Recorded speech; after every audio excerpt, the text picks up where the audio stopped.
Cyrielle Sarah Cohen.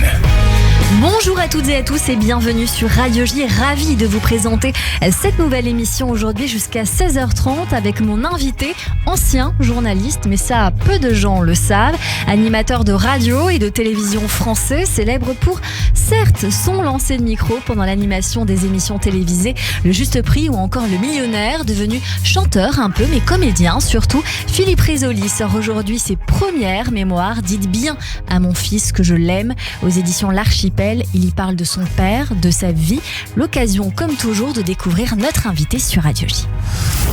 15h, 16h30, Cyrielle Sarah Cohen. Radio J. Bonjour Philippe Risoli. Bonjour Cyrielle, je suis ravi de faire votre connaissance. Eh bien, je suis ravie, moi aussi, de faire la vôtre. On dit Rizzoli ou Risoli ? Risoli, c'est... Moi, j'ai Risoli, mais comme je sais qu'il y a des origines italiennes, je me suis permise de dire le petit mais alors à ce moment-là, Risoli. il y aurait peut-être 2 Z. C'est vrai. Alors Basta Risoli, S. merci beaucoup d'être mon invité aujourd'hui pour découvrir votre actualité que je viens de citer, mais aussi et surtout l'envie de découvrir qui vous êtes au-delà de ce que vous faites ou de ce que vous avez fait. Et une nouvelle règle dans cette émission, si je vous demande 3 mots pour vous décrire, vous diriez lesquels ? Oh, c'est difficile, dis donc, comment on Ça commence doit être fort, là, instinctif. Instinctivement, je dirais...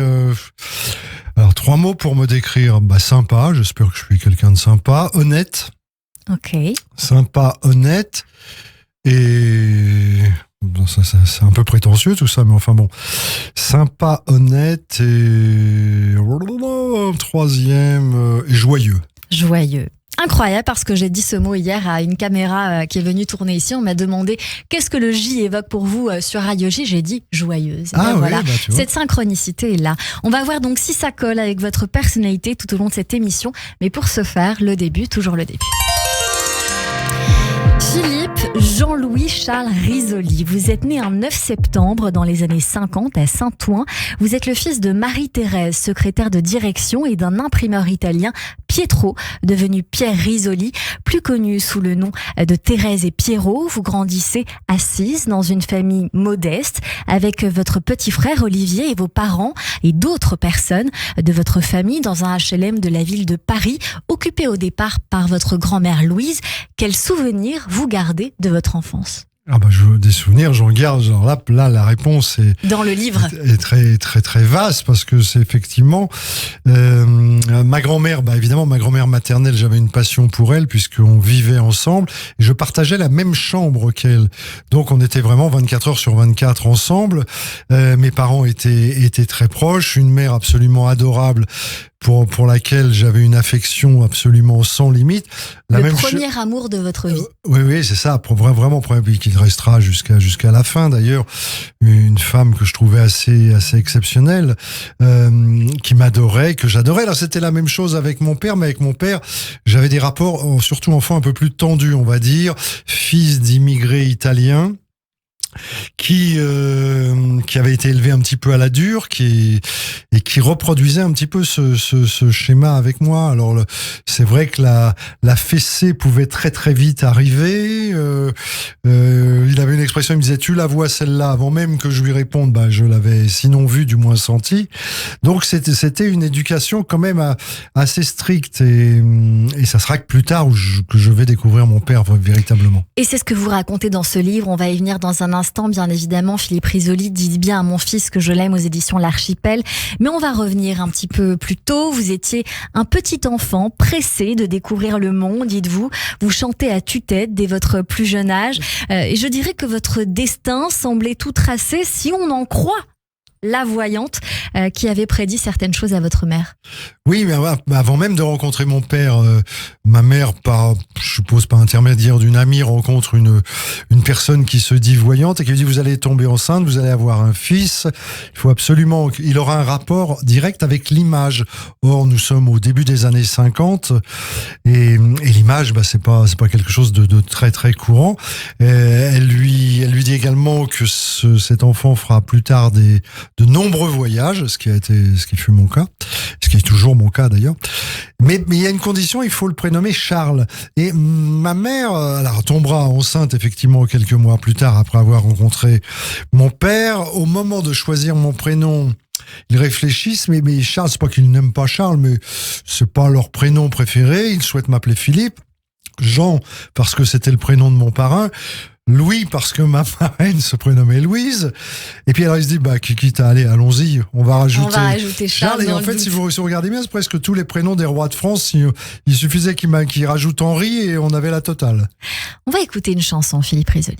Emporté par la foule qui nous traîne, nous entraîne. Qu'est-ce que ça vous évoque, cette chanson? Alors ça m'évoque plusieurs souvenirs. D'abord Edith Piaf, évidemment, parce que c'est elle qui chante. Cette chanson, La Foule, c'est une chanson qui, petit, me faisait peur. Et d'ailleurs, la chanson Milord, c'était un peu le même genre. En clair, Edith Piaf me faisait un petit peu peur. Parce que c'était un petit bout de bonne femme, vêtue de noir, comme ça, avec cette voix un petit peu chevrotante, tremblotante. Au moment où moi je la découvre, elle est un petit peu sur la fin de sa vie, donc elle est plus en grande forme physique, donc elle a un physique un petit peu... Et alors donc, quand j'écoutais ça, je me réfugiais sous la table ou derrière un rideau. Voilà. Et puis la deuxième image que j'ai d'elle, c'est que au début des années 60, quand ma passion pour la télé arrive, moi les premières images que j'ai dans la tête, c'est l'assassinat de John Kennedy. Mais et juste quelques temps après, décède Jean Cocteau et Edith Piaf. Et en boucle, on parlait de la mort d'Edith Piaf à la télévision et je comprenais pas encore bien, j'avais pas ce rapport avec la disparition des gens. Et je me disais, mais alors je vais plus la voir, moi qui avais tant peur d'elle. C'était sentiment étrange, mais sinon je connais bien son répertoire et maintenant je l'écoute toujours avec plaisir. Edith Quel Piaf. talent! Et bien sûr, Edith Piaf, quand vous l'entendiez, c'était aussi à la radio. Oui, c'est bien comme sûr. ça que la radio va, entre guillemets, vous amener à découvrir Edith Piaf. Et donc, c'est assez associé, en tout cas, ce que vous dites Complètement. dans votre livre. Alors, vous allez très tôt vous intéresser aux médias, à l'image, à la communication. Bien avant la télévision, c'est la radio qui vous fascine. Il y a RTL, il y a Europe 1. Et la télévision arrive ensuite avec beaucoup de programmes qui, je crois, vous mettent en joie encore aujourd'hui quand vous en parlez. Et c'est là que votre vocation naît quand même un petit peu. Oui, c'est-à-dire que, vous savez, on me demande d'aller chercher une baguette de pain, alors j'y vais, mais pour aller jusqu'à la boulangerie, je dois passer devant un marchand de télé, parce que ça, maintenant il y en a plus, mais à l'époque vous aviez des boutiques, où vous aviez plein de télés entassées les unes au-dessus des autres, et moi, petit garçon, je m'arrête, je regarde, je vois, alors sur l'écran, il y a qu'une chaîne, une chaîne et en noir et blanc en plus, et je regarde toutes ces images défiler, je vois des bouts de La Piste aux étoiles, je vois des bouts de plein plein d'émissions et ça m'intrigue et ça m'intéresse et alors il faudra attendre quelques années pour que la télé arrive chez moi, parce que je suis issu d'un milieu modeste. Et puis une télé, ça s'achetait pas comme ça à l'époque. Là, aujourd'hui, devant vous, vous avez 2 tablettes. Moi, j'ai un smartphone, mais là, on a complètement changé d'époque. Là, c'était comme le téléphone. Il fallait s'y prendre longtemps à l'avance. Il fallait avoir les moyens. Bon, enfin, bref. Un jour, la télé arrive. Et là, je commence à tout regarder, quoi. À tout regarder. Même quand il n'y avait pas de programme, j'arrivais à allumer la télé. Je voyais ce qu'on appelle la neige, vous savez. Puis après, je voyais une mire. On en voyait aussi ce qu'on appelle le mille, c'est-à-dire simplement pour que les techniciens puissent se régler pour avoir une netteté de l'image. Je dévorais tout. Ensuite, il y avait une pendule en forme d'escargot qui donnait l'heure, et puis le programme commençait. Et là, j'étais impatient du matin au soir. Tout en faisant mes devoirs, je regardais la télé. Vous avez la passion de bien d'autres choses. On va le voir dans cette émission. La culture a une place très importante dans votre vie, Philippe Risoli. Et bien que vous soyez littéraire, vous passez votre bac E. Maths et dessin industriel au lycée Vauban, établissement technique à Courbevoie, mais vous ne l'obtenez pas, vous entrez à l'armée presque par erreur, si je puis dire. Et puis finalement, vous êtes résistant et peut-être dans tous les sens du terme, puisque vous passez un bac philo-lettres en candidat libre, puis vous faites des études de droit, maîtrise en droit privé, de sciences de l'information et de la communication, une maîtrise à l'université Paris 2 d'Assas, vous faites l'ESSAC. Le temps de vos études et de votre obtention de maîtrise de droit, vous allez avoir un petit job, veilleur de nuit à François. Peut-être que c'est le début de tout. Ah peut-être, qui sait, oui, par l'intermédiaire d'un de mes oncles qui s'occupait des rotatives. Vous savez, ce sont ces énormes machines qui impriment les journaux quotidiennement. On est en 1977, 78, 79. À cette époque-là, ce journal, qui est un quotidien d'information très populaire, tire à plus d'1 million d'exemplaires. Donc, c'est quelque chose d'énorme. Et mon oncle m'obtient C'est un lapsus important.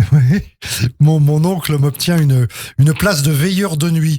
Alors, c'est 3 fois 4 heures. En fait, on fait 12 heures d'affilée. Alors, c'est un job d'été, évidemment, parce que c'est histoire d'avoir un petit peu d'argent de poche pour l'année suivante et puis me payer quelques bouquins. Et donc, je deviens veilleur de nuit pendant les mois de juin et juillet. Il y a 3 entrées, une derrière le journal qui n'offre aucun intérêt particulier. La deuxième, c'est l'entrée principale. Alors, ça peut être intéressant parce que on peut croiser des personnalités, on peut peut-être échanger, discuter avec des journalistes, avec des vrais professionnels. Mais très honnêtement, j'en ai pas rencontré beaucoup. Et puis, il y a un troisième endroit qui est ce qu'on appelle le garage à vélo, à mobilette. Et là, celui-là est beaucoup plus amusant, enfin dans mon récit en tout cas, parce qu'il y a un pompier de service qui est là à cause de l'essence, donc tout ça pour risque de mettre le feu, donc il est là pour veiller à ce que tout se passe bien. Sauf que pour ceux qui connaissent un petit peu Paris, le siège de François était rue Réaumur, et la rue Réaumur, qui est une artère importante dans Paris, croise la rue Saint-Denis. Or, la rue Saint-Denis était une rue de légende de la prostitution. Et donc, de temps en temps, je vois des jeunes femmes charmantes qui viennent saluer le pompier de service, ça fait un peu bizarre. Et lui me dit, mais Philippe, tu veux pas sortir fumer une cigarette dehors? Alors moi, je vais fumer une cigarette. Mais en fait, j'ai un bureau, et puis j'ai mon code civil, j'ai mon code administratif, j'ai des polycopiés, puisque j'apprends. Puis un jour, il y a une de ces dames qui m'appelait le petit jeune. Elle me dit, dis donc, le petit jeune, là, je vois que tu pourrais pas me donner un renseignement, j'ai un souci, je suis locataire de mon appartement, mais mon bailleur, etc. Je dis, écoutez, je vais chercher, madame. Bon. Et le lendemain, je lui apporte la solution. Et elle en parle à une de ses collègues de travail, si j'ose dire. La seconde vient me voir, la deuxième vient me voir, elle me dit, moi, j'ai un problème de sécurité sociale, de remboursement de médicaments, et je lui trouve la solution. Et de fil en aiguille, le bruit a couru qu'un jeune homme plutôt sympa donnait des conseils juridiques gratuitement, en plus, évidemment. Et alors, ça a donné une vision absolument surréaliste de prostituées. Alors, habillées de façon très un peu outrancière, on va dire, ou comme on peut l'imaginer, presque une caricature. Mais il y avait une dizaine de jeunes femmes devant la porte qui attendaient leur tour pour me demander des conseils juridiques. Et alors, ce fameux pompier de service était devenu une sorte d'assistant. Je lui disais, dis donc, vous pouvez me chercher l'article 2279 du Code civil, on est d'accord, c'est en fait de mob, possession vos titres. Donc, cette dame qui n'a pas un titre de propriété, mais qui est... Bon, et voilà, et ça s'est passé 3 années de suite, et les 2 années suivantes, ils disaient, il va revenir, le petit jeune, avec Et justement, vous dites il va revenir, le petit jeune. Vous allez passer par la suite par la case reportage à France Inter. Oui. Et ça, j'ai très envie que vous nous le racontiez parce qu'on le sait moins. Philippe Risoli, vous êtes vu comme un animateur de télévision, mais quand on fouille justement ses mémoires, on se rend compte que vous avez fait des reportages pour France Inter, que vous êtes passé par RFI, que vous avez couvert le Festival de Cannes en 1981 pour Sud Radio. Vous avez interviewé de nombreux artistes comme je suis en train de le faire aujourd'hui. Oui. Avec vous, beaucoup de choses avant de devenir la personne que l'on croit connaître. Bien sûr. Alors, reporter, c'est simple. J'avais du mal à m'introduire dans ce milieu, parce que c'est pas évident. Chez moi, personne ne connaissait, si j'ose dire, du milieu de la télé, de la radio. Il fallait que j'y arrive. Et comment vous y pénétriez alors ça, c'est pour vous voulez dire pour la télé ou pour la radio? On va commencer par le début. Alors pour la radio, je vais peut-être pas revenir sur toute ma première période qui se passe dans le sud de la France, mais par exemple pour cette station dont vous venez de parler, France Inter, où j'ai été effectivement reporter dans un premier temps, il y a un monsieur qui s'appelle Jacques Pradel qu'on voit encore à la télévision et qu'on a reçu il y a pas très longtemps. C'est vrai, qui a une voix magnifique en radio. Pour moi, c'est une des plus belles voix de radio. Faisait une émission le soir qui s'appelait Adrénaline, dans laquelle il s'entourait de jeunes comme moi à l'époque qui voulaient faire ce métier, mais qui n'avaient pas encore pignon sur rue. Il leur demandait des idées. Il disait, si t'as une idée, tu me l'apportes et on la monte ensemble. Et alors des gens comme Christophe de Chavannes sont passés par là, Philippe Vandel, John-Paul Lepers. On pourrait en citer toute une série. Et moi, j'étais allé le voir en lui proposant un thème, est-ce qu'un rocker peut vieillir ? Et j'avais appelé ça ma malédiction du rock ou le cimetière des éléphants.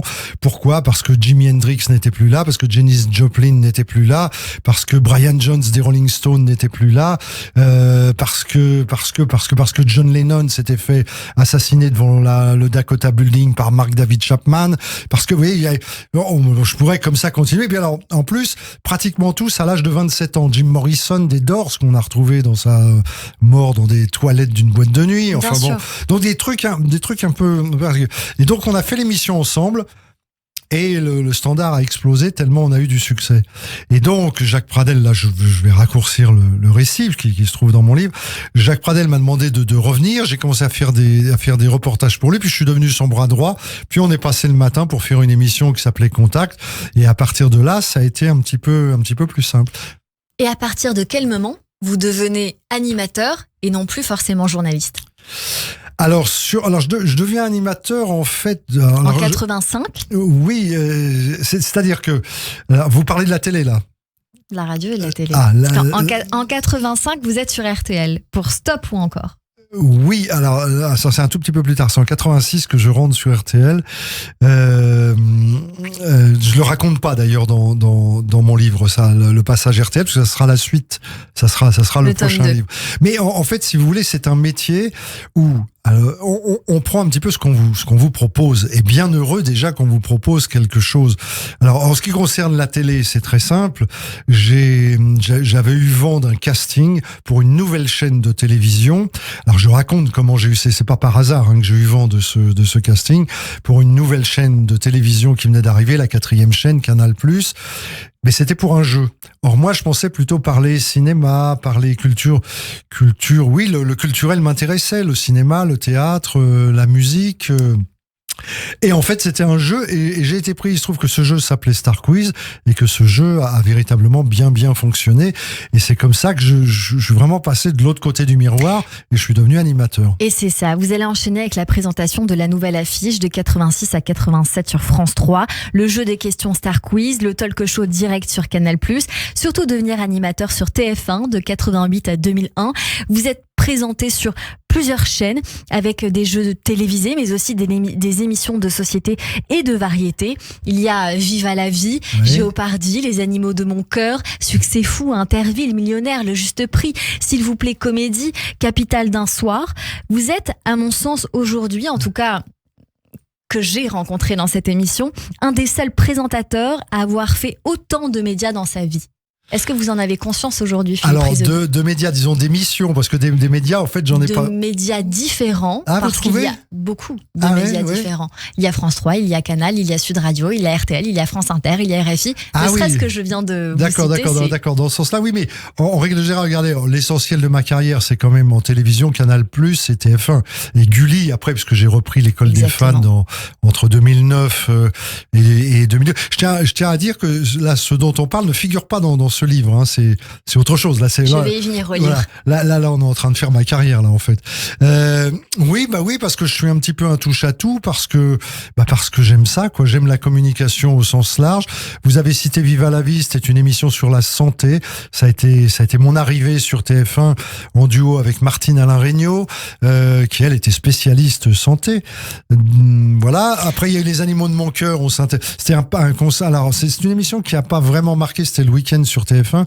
Mais c'était un concept que j'adorais. Il s'agissait d'envoyer des enfants à l'autre bout du monde pour rencontrer l'animal de leurs rêves. Ça pouvait être des enfants qui allaient rencontrer un lémurien à Madagascar, un fennec en Tunisie, que sais-je encore. Et cet enfant revenait, d'une dizaine, 10-12 ans, et racontait aux autres enfants son expérience. Et c'était magnifique comme émission. Philippe Risoli, aujourd'hui, avec le recul qui est le vôtre sur votre vie, qu'est-ce que vous avez préféré faire ? Mais je crois que j'aime tout, en fait. J'adore le talk show, hein, ça. Vous avez évoqué Direct tout à l'heure. J'avais pris la succession de Philippe Gildas sur Canal+. Je recevais, c'est quand je repense à ma toute première sur Direct où j'ai Jeanne Moreau en face de moi, une Jeanne Moreau qui sait que c'est ma toute première, qui sait que toute la direction regarde et qui me prend discrètement la main en me disant avec sa voix rauque, est-ce que je suis exactement comme vous voulez, etc. Et ça, mais vous avez des frissons comme ça dans le corps. Le lendemain, j'avais Serge Gainsbourg, qui pour moi j'étais fan absolu de Gainsbourg. Après j'en ai eu plein d'autres puisque c'était quotidien. Donc c'est vrai que ce talk show-là m'a vraiment marqué et j'aime ça. J'aime j'aime vraiment discuter avec vous, même si c'est vous qui tenez le manche de l'avion, si j'ose dire. Mais j'aime ça. Après il y a les variétés parce que j'aime la musique, mais je n'aurais plus par exemple envie là actuellement de présenter une variété, alors que le talk show éventuellement pourquoi pas. Et puis les jeux, j'y suis venu un petit peu par hasard. Je suis un peu joueur dans la vie, sans excès, mais j'aime bien les jeux de cartes. Par exemple, j'adore les jeux de stratégie, les jeux de culture culture générale, le tarot, le Trivial Poursuite. Vous voyez, c'est des jeux dans ce genre-là. Mais c'est pas ce que je regarde en priorité à la télé. Dans la mémoire collective, en tout cas, Philippe Risoli, on se souvient du Millionnaire, mais surtout du Juste Prix, avec des moments mythiques, j'ai envie de dire des moments marquants, avec votre voix, avec ces phases, si je puis dire ça comme ça, extrêmement drôles, et j'ai envie qu'on se rappelle quelques souvenirs.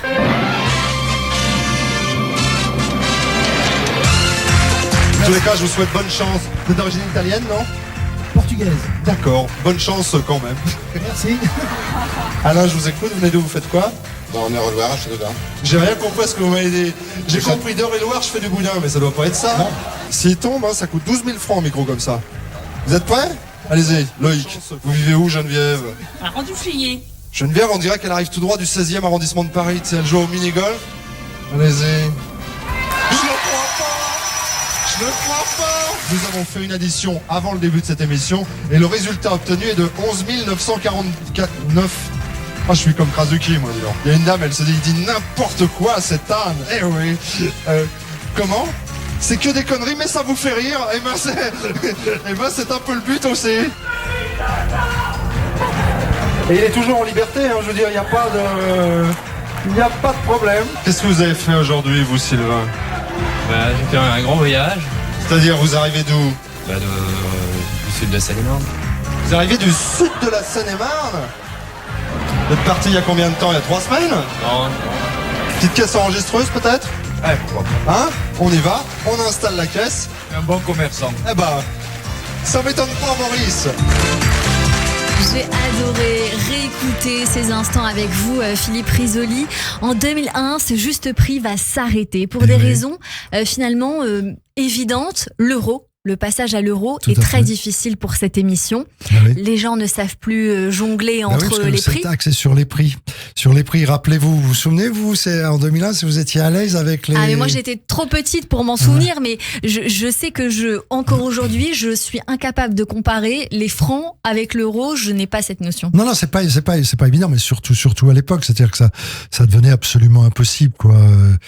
Donc il valait mieux faire un break, arrêter, et puis reprendre éventuellement un peu plus tard. Ce qui sera le cas d'ailleurs avec un autre présentateur bien plus tard.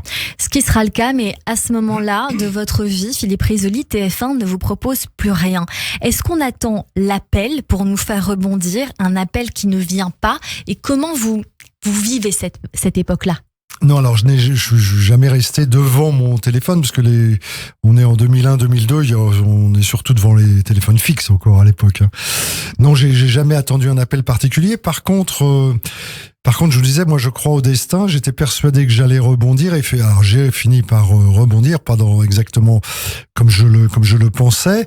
J'ai eu, alors l'année suivante, peu de gens le savent, mais je suis pas resté inactif, je suis rentré sur une chaîne de télé qui s'appelle RFM TV, où j'ai présenté une émission que j'ai adoré faire, qui s'appelait Les Copains d'accord, une sorte de masterclass sur la musique, et c'était absolument passionnant à faire. Mais disons qu'en 2003-2004, ça a été un tout petit peu compliqué, parce que là vraiment j'avais rien. Avant qu'en 2005, ça commence à repartir. Mais on se dit, pourquoi est-ce que je me retrouve un petit peu dans cette situation alors que je suis apparemment aimé des téléspectateurs, on réalise des gros audimat, ça marche bien. J'ai pas de casserole particulière, enfin je ne crois pas en tout cas. Pourquoi se prive-t-on de mes services ? Voilà un petit peu ce qu'on se dit. Mais moi je suis quelqu'un d'abord de positif et je sais que la vie continue, elle va continuer différemment. Là pendant les 15 années précédentes, j'ai eu un emploi du temps complètement un emploi de temps de folie. J'avais pas une seconde à moi. Là subitement, j'ai presque un peu trop de temps libre. Disons pendant 2 années. C'est ça, 2003-2004. Ça a été un peu compliqué. Finalement, après, il faut se creuser la tête, avoir plusieurs cordes à son arc, passer à autre chose. Il y a eu le théâtre, l'écriture, la musique, et puis je suis revenu quand même. Et vous êtes revenu, bien évidemment. Vous parlez de ce programme sur RFM TV, suivi de Code Risoli sur Sud Radio, l'école des fans sur Gulli qui a duré 2-3 saisons. Je veux pas dire de bêtises. L'école des fans entre 2009 et 2012. Eh bien voilà, vous présentez durant 3 saisons l'élection de Miss Excellence France. Je la présente toujours. Et vous Je la présentez, continue, j'allais arriver parce que je crois qu'il y a eu jusqu'à 2021, mais je pense que le Covid est passé peut-être par là. Voilà, mais Et là, je donc- l'ai présenté en 2023. Là. Et vous l'avez présenté en 2023. Est-ce qu'il y a un nouveau projet de télévision ou de radio? Vous allez nous le dire dans un instant, Philippe D'accord. Risoli. On continue cette émission avec vous et on va s'intéresser fortement à ce livre qui m'a beaucoup touché. Dites bien à mon fils que je l'aime. On y vient dans un instant et on poursuit cette émission également avec nos chroniqueurs. Mais tout de suite, le rappel des titres sur Radio J. 15h, 16h30. Cyrielle Sarah Cohen. Radio J.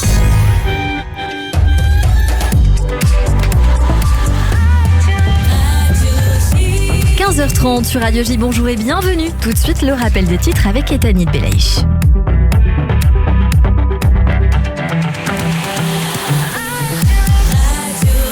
Bonjour Ethanit. Bonjour Cyrielle, bonjour à tous. L'armée israélienne arrête 18 Palestiniens soupçonnés d'activités terroristes dans toute la Judée-Samarie. Au cours de ces opérations, des Palestiniens ont jeté des pierres et lancé des cocktails Molotov sur les soldats qui ont répondu par des mesures pour disperser les foules. 15 000 personnes licenciées dans le secteur de la tech en Israël depuis le début de l'année. C'est le chiffre choc qui est tombé ce matin et qui a été dévoilé par une commission de la Knesset. La crise dans le milieu des hautes technologies dure depuis plus de 6 trimestres dans le pays. La contre-offensive ukrainienne avance selon le secrétaire général de l'OTAN. Jens Stoltenberg estime que l'armée progresse d'environ 100 mètres par jour face aux soldats russes. En France, le ministre de l'économie Bruno Le Maire appelle Total à prolonger le plafonnement du prix du carburant à 1,99 € maximum du côté de ces stations et ce, au-delà du 31 décembre. Un adolescent de 16 ans qui circulait à 2 roues est mort hier soir après une collision avec un véhicule de police à Elancourt dans les Yvelines. 2 enquêtes ont été ouvertes et l'IGPN a été saisi. L'avocat de la famille annonce qu'une plainte sera déposée dans la journée. Enfin, y aura-t-il bientôt un passe-rail pour emprunter le train du quotidien à un prix accessible? Officiellement évoqué il y a 2 mois par le ministre des Transports Clément Beaune, l'idée revient sur la table. Le cœur du projet concernera les TER et les intercités, à l'instar de ce que font les Allemands avec le Deutschland Ticket, se passe à 49 €, mais aussi dans d'autres pays européens. Et merci beaucoup Ethanit Belaïch. On vous retrouve à 16h pour le journal complet. Tout de suite, une très courte pause et c'est la suite de notre émission avec mon invité Philippe Risoli pour son livre Dites bien à mon fils que je l'aime aux éditions L'Archipel et mes chroniqueurs qui nous rejoignent sur Radio J. Radio J. Bonjour, c'est Lise Gutmann. Le 10-11, Lise Gutmann. Ravie de vous retrouver tous les matins au programme Judaïsme, divertissement, communauté. Radio J. Itzik Moshel, directeur de Dialang. Shalom, combien de fois avez-vous essayé d'apprendre l'hébreu ou l'anglais sans réussir à le parler? Dialang vous donne la solution grâce à sa méthode unique d'apprentissage basée sur la pratique intensive de l'oral sans négliger la lecture et l'écrit. Cours en Zoom ou en présentiel. Dialang, prix exceptionnel pour une année, 510 €. 510 €. Pour connaître les dates des journées portes ouvertes en Zoom ou en présentiel, contactez Dialang au 01 43 64 13 30 ou dialang.fr. Le magazine S par Sophie Davant. Bonjour, c'est Sophie. Pour fêter ces 2 ans, mon magazine S fait peau neuve pour mieux répondre à vos préoccupations et à vos envies. Santé, psycho, mode, beauté, plein de nouveautés avec les conseils des meilleurs experts, des témoignages et des bons plans pour se sentir bien. Le magazine S par Sophie Davant chez votre marchand de journaux. Radio J. Radio J. Radio J. Radio J. 15h, 16h30. Cyrielle Sarah Cohen. De retour sur l'antenne de Radio J. Merci de passer votre après-midi avec nous jusqu'à 16h30 avec mon invité aujourd'hui, Philippe Risoli, venu nous voir pour ses mémoires. Dites bien à mon fils que je l'aime aux éditions L'Archipel. Nous allons bien sûr en parler longuement dans une poignée de secondes, mais forcément cette question qui reste en suspens, Philippe Risoli, est-ce que vous aimeriez revenir? Est-ce que vous avez envie, peut-être en télé, en radio, un projet en cours ou une envie en tout cas? Non, mais je vais répondre simplement. Vous savez aussi bien que moi, quand on fait ce métier, on ne le fait pas par hasard. On a ça dans le sang. Puis c'est un peu une drogue dure quand même, la télévision. Donc on ne se dit pas un beau matin, ah bah tiens, moi j'arrête, je passe. Non. On a toujours ça en tête. Néanmoins, le temps a passé. Donc si d'aventure on me proposait un projet qui me convienne, je ne le balayerais pas d'un revers de main comme ça. Non, j'étudierais je le regarderais avec attention. Mais il faudrait, en fait, je me poserais des questions, 3 d'ailleurs, pour être précis. Je me dirais, est-ce que je sais le faire? Bon, normalement, a priori, dans le monde des médias, ça devrait se faire. Est-ce que j'ai envie de le faire? Ça, c'est autre chose. Et qu'est-ce que ça m'apporterait? Je parle pas financièrement, hein.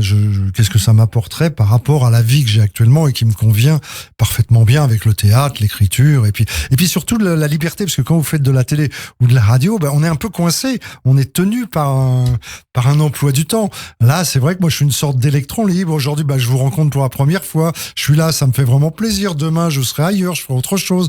Donc, c'est pas mal aussi. Donc, il faudrait vraiment que ce soit un projet qui m'intéresse vraiment, que ce soit en radio ou en télévision. Et un projet où vous seriez aux manettes, parce que je crois comprendre que chroniqueur, ce serait pas votre truc.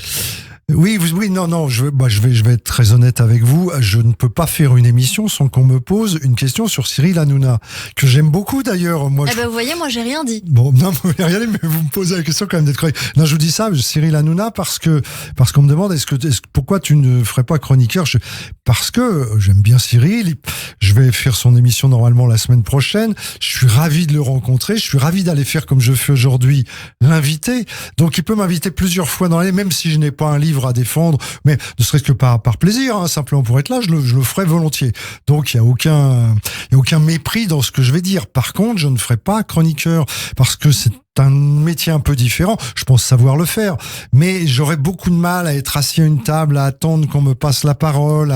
J'ai toujours été leader, moi, dans toutes les émissions. J'ai toujours mené des équipes, et du jour au lendemain, de me retrouver à ne plus être la locomotive, mais un wagon plus ou moins éloigné de la locomotive, non, ça collerait pas avec ma personnalité. On l'entend bien, Philippe Risoli. Vous parliez de théâtre. J'ai envie quand même d'évoquer les pièces dans lesquelles on vous a retrouvé, Piège à Matignon, ou encore Régime présidentiel et Bonne Pioche. Est-ce qu'il y a une pièce en cours, ou en tout cas une envie de pièce? Il y en a une que vous avez oubliée, car c'est moi qui l'ai écrite en plus, qui s'appelle Tu rentres quand du Panama, donc qui est en vaudeville. C'est assez drôle, donc ça en fait, j'en ai joué 4 pour l'instant. J'ai commencé en 2013, mais c'est vrai que Piège à Matignon a duré près de 4 ans compte tenu du succès. Donc alors j'ai des propositions là j'ai 2 pièces sur le feu, mais je pense qu'il faut pas courir tous les lièvres à la fois. Là c'est vrai que je reconnais, vous savez, je viens de passer 1 an et demi à écrire ce livre. Il me tient vraiment à cœur parce qu'il est très personnel, comme vous l'avez compris, et j'ai vraiment envie de le défendre jusqu'au bout, c'est-à-dire au moins jusqu'aux fêtes de fin d'année. Après, là, c'est les 2 projets dont on m'a fait part, sont tous les 2 sont très différents l'un de l'autre, sont très intéressants. Vous savez, j'en ai un, c'est en 2 mots, c'est le pitch. C'est un type, moi en l'occurrence, qui se fait enlever par 3 femmes qui ne se connaissent pas entre elles, qui ne sont pas de la même génération et qui ont toutes une bonne raison de l'enlever. Et on va voir la personnalité de cet homme qui est moyennement sympathique au début de la pièce, mais évoluer quand il va comprendre au fur et à mesure la situation et le pétrin dans lequel il se retrouve. Mais après, vous savez, monter une pièce, ça prend du temps, il faut réserver des théâtres. C'est-à-dire que, vous voyez, par exemple, vous n'avez pas évoqué Tu rentres quand du Panama pour une raison simple, c'est qu'on a dû la jouer une 12aine de fois, ça marchait bien, mais est arrivé la Covid. Donc les salles ont fermé. Et quand on a voulu reprendre, il y a les autres pièces qui arrivent derrière. Et qui attendaient déjà. Donc, vous voyez, donc c'est très compliqué de monter une pièce de théâtre. En tout cas, ça prend du temps. En tout cas, vous nous avez donné très envie en nous parlant de cette pièce de théâtre-là, en la pitchant. Philippe Risoli, j'imagine que si vous nous en parlez, c'est que le projet est relativement en cours, sinon on ne dit pas grand-chose. Ça avance, on n'est pas complet au niveau du casting, mais ça avance bien. Et j'ai une autre pièce, alors là, qui sera, à mon avis, très difficile et très drôle, qui est très bien aussi. Là, je jouerai le rôle d'un psy, mais il y a 9 personnages. Et pour monter une pièce avec 9 personnages, actuellement, c'est compliqué parce qu'il n'y a pas d'argent. Vous reviendrez pour nous en parler et on trouvera l'argent, j'en suis certaine. Philippe Risoli, aujourd'hui, après Les Secrets du Millionnaire, les perles de la télé, vous venez vous raconter dans ce livre, Dites bien à mon fils que je l'aime, aux éditions L'Archipel. Vous parlez de vous, de votre vie privée, intime, de votre travail et surtout du cheminement. J'ai envie de dire, à cœur ouvert, de vos rêves, de qui vous étiez, il me semble, avant de devenir l'homme public. Qu'il y a-t-il dans ce livre que vous n'avez pas dit avant et qui vous tenait à cœur d'écrire ? Il y a pas mal de choses. Vous dites, vous faites part de votre intimité, mais justement, je parle jamais de moi. Moi, quand vous prenez les interviews que j'ai pu accorder depuis le début de ma carrière, vous verrez très peu de choses sur ma vie privée, c'est quasiment inexistant. Il s'agissait pas de dévoiler ma vie privée, il s'agissait de rendre hommage à une famille, la mienne en l'occurrence, à travers les 30 glorieuses, les années 60, 70, 80, qui m'ont vu naître, toutes ces personnes qui m'ont accompagné durant mon enfance, mon adolescence et puis ma vie de jeune homme, comme disait Jean d'Ormesson, sont descendus du train. Le dernier, c'était mon père. Il y en a plus. Toute ma famille, ils sont plus là. Donc j'avais envie de les réunir. Alors j'ai choisi un réveillon de Noël. Voilà, parce que c'est un dîner familial. Autour de la table, il y a des oncles, il y a des tantes, il y a ma grand-mère, il y a mes parents, évidemment. Moi, je suis le seul enfant. J'ai une douzaine d'années. Et à travers tout ce qu'on a pu manger, à travers ces personnes, à travers les cadeaux que j'ai pu trouver, à travers cette ambiance un petit peu festive, eh bien, ça va me permettre d'évoquer beaucoup de sujets. Ça va me permettre de parler de l'immigration en revenant sur la Deuxième Guerre mondiale, sur l'occupation. Ça va me permettre de parler de la fin de vie, de l'euthanasie. Ça va me permettre de parler du tabagisme. Ça va me permettre de parler de la peur en avion. Ça va me permettre de des sujets lourds et puis des sujets très légers. Vous voyez.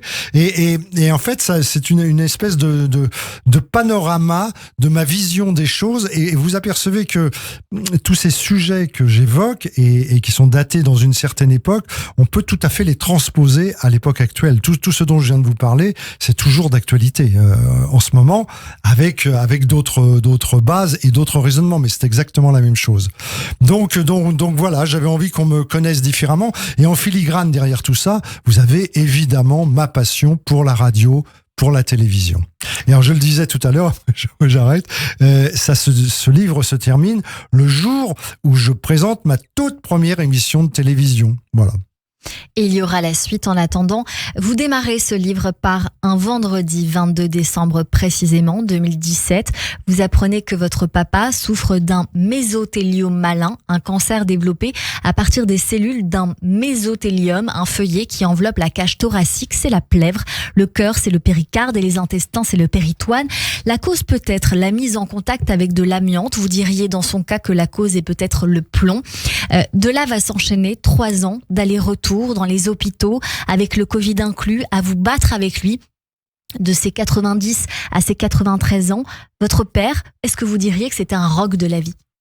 Oui, mon père, c'était un rock. On pensait pas qu'il partirait un jour. Je apporte juste une petite précision. Je ne dis pas que ça peut être le plomb, parce que le plomb ne donne pas de cancer de la peau. C'est uniquement l'amiante. Mais je parle du plomb parce que mon père étant imprimeur, il a été en contact avec du plomb. Mais là, pour le coup, ça n'a rien à voir avec la maladie. Et quant à l'amiante, on n'a jamais trouvé à quel moment il a pu être en contact avec de l'amiante. Mais bref, c'est un diagnostic terrible parce que au moment où on se parle, c'est incurable. C'est-à-dire que quand on vous annonce ce type de cancer, après on déclenche le chrono, alors vous allez durer 1 mois, 6 mois, 1 an, 2 ans, mais vous pouvez pas vous en sortir. Je suis désolé de dire ça, mais c'est un peu, puis je l'ai vécu, et puis j'ai tellement étudié la question maintenant. Bon, heureusement, il y a d'autres formes de cancer qui, eux, dont on peut guérir, évidemment. Donc j'ai vu cet homme qui était un rock, qui avait toute sa tête petit à petit faiblir face à mais il n'a jamais rendu les armes. Hein. On pensait qu'il allait mourir dans les 6 mois. Puis ma fille, sa petite fille, donc, a dit je vais me marier. Donc, et il a tenu le coup. Il était là au mariage. Puis elle est tombée enceinte. Il a dit je veux voir mon arrière petite fille. Il a encore tenu le coup. Et puis il y a un moment, il était épuisé parce que vous savez, quand on vous empêche de respirer, par définition, on pouvait pas tenir très très longtemps. Mais ça m'a permis moi de découvrir un homme qui était d'avoir eu des rapports différents de ceux que j'avais eu avec lui pendant mon enfance et de pouvoir parler, je vous dis de parler de la guerre par exemple qui l'avait beaucoup marqué en tant que fils d'immigrés. L'Italie, c'était pas les amis des Français et on n'allait pas voir si ceux qui étaient là avaient fui le fascisme. Mon grand-père, vous l'avez vu, a failli se faire tuer par les fascistes parce qu'il c'est ce qu'on appelait les chemises noires, etc. C'est une période suffisamment sombre. Donc voilà, donc il s'est mis on n'avait jamais parlé avant, hein, jamais. Et là, il s'est mis à me raconter. C'est ce qui m'a donné l'envie d'écrire un livre. Et justement, dans ce livre, vous dites, on ne donnait pas de masque aux Italiens, aux Polonais et aux Juifs à l'école. Ouais, c'est ce que votre père vous raconte. Est-ce que, visiblement, c'est le cas, l'âge soulage et puis soulage les confidences ? Écoutez, je ne sais pas, ce qui est sûr, c'est qu'il y avait un retour vers son enfance. Ça, c'est sûr et certain. Et ce n'est pas la première fois que j'assiste malheureusement au décès de quelqu'un de proche, et quand il s'agit d'une personne âgée, très souvent on revient à l'enfance. J'ai eu l'occasion de discuter avec un de mes oncles au moment où il est décédé également, et lui c'était différent, il avait vécu une enfance différente de celle de mon père, mais on y revenait, si vous voulez, généralement ce ne sont pas des souvenirs proches qui sont évoqués, ce sont plutôt des souvenirs lointains. Voilà, et ça m'a fasciné. Et puis cette histoire, c'est un jour, mais ça je l'ai pas écrit, c'est dommage, parce que ce qui a été un peu le déclencheur, c'est un jour je suis en voiture avec mon père, je vais pour le ramener chez lui, on part de chez moi à Paris, je le ramène en province dans le Nord, et on arrive près de la place Stalingrad dans le 19e arrondissement. Tu vois quoi, il me fait arrête-toi, je vais te montrer quelque chose. Et il me montre un arbre. Et il me dit, tu vois cet arbre, il a été planté pour la libération de Paris. Moi, j'ai vu la joie à ce moment-là d'un Paris libéré, et j'ai vu ce petit arbre qui était tout petit truc, quoi. Or maintenant, quand vous y allez, il est toujours là. C'est un arbre qui est immense et qui est solitaire. Et je sais même pas si les Parisiens le savent, quoi, si vous voulez, parce j'ai pas souvenir qu'il y ait eu une plaque ou quelque chose qui commémore ça. Et c'est à partir de là où je me suis dit, c'est intéressant ce qu'il est en train de me raconter. Et après, je dis, il s'est mis à me parler de mon grand-père, il s'est mis et voilà.